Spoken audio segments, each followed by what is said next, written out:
Hello everybody and welcome back to the channel. My name is the Prince of FNAF, and if you're new here, please consider subscribing, and also be sure to hit that notification bell. That way, you'll indeed be notified for any awesome videos like this in the future.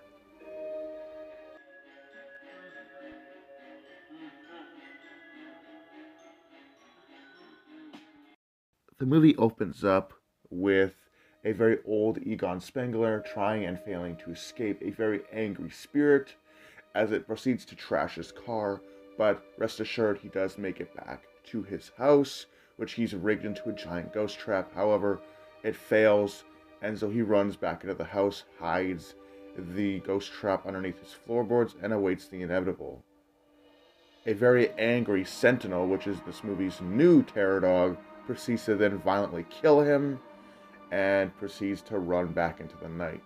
Later on in the course of the film, it is later revealed that inside the ghost trap that Egon was keeping from Sentinel was another terror dog. This one happens to be Zuul from the first movie.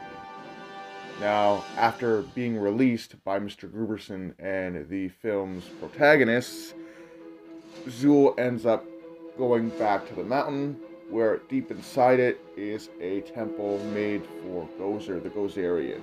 He then awaits, and while he waits, Sentinel goes into Walmart, causes all kinds of mayhem, chases Mr. Gruberson out of Walmart, and then proceeds to possess him. Meanwhile, Zuul possesses the kid's mom, and then they both meet up, and they start the ritual to summon Gozer. However, because the portal that is set in the mountain has been rigged to be closed off every couple hundred years by proton streams that are connected to the portal, Sentinel has to disarm them so that Gozer can actually make it to the land of the living. Once this happens, Gozer turns them into full-on terror dogs, and terror ensues as they run around the city chasing the kids and causing all kinds of mayhem and terror. An interesting thing about Zuul in this movie is that when the kids point a sort of paranormal advice, it really causes Zuul to be scared, really showcasing that he remembers what happened to him in the first movie, where they basically exorcised him from Dana Barrett.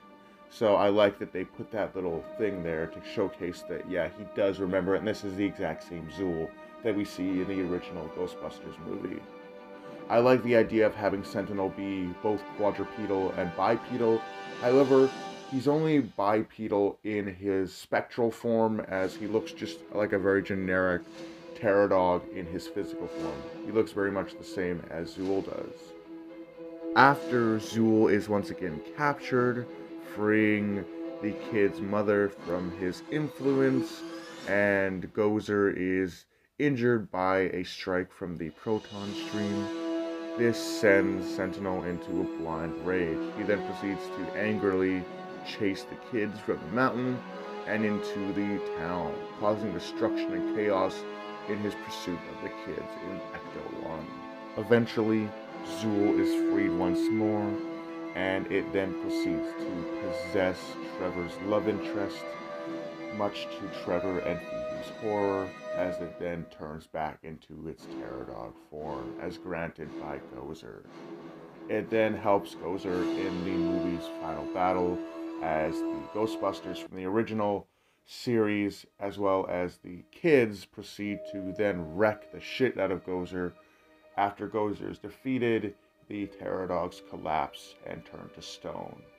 Another thing of note in behavior of the two terror dogs featured in the film is they seem a lot more calculating than they did in the first film.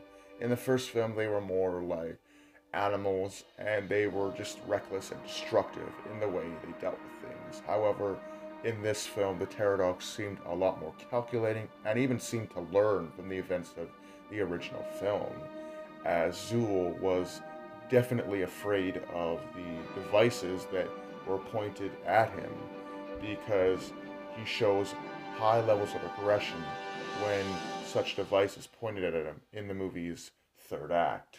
which causes him to inevitably leave the house to find Sentinel.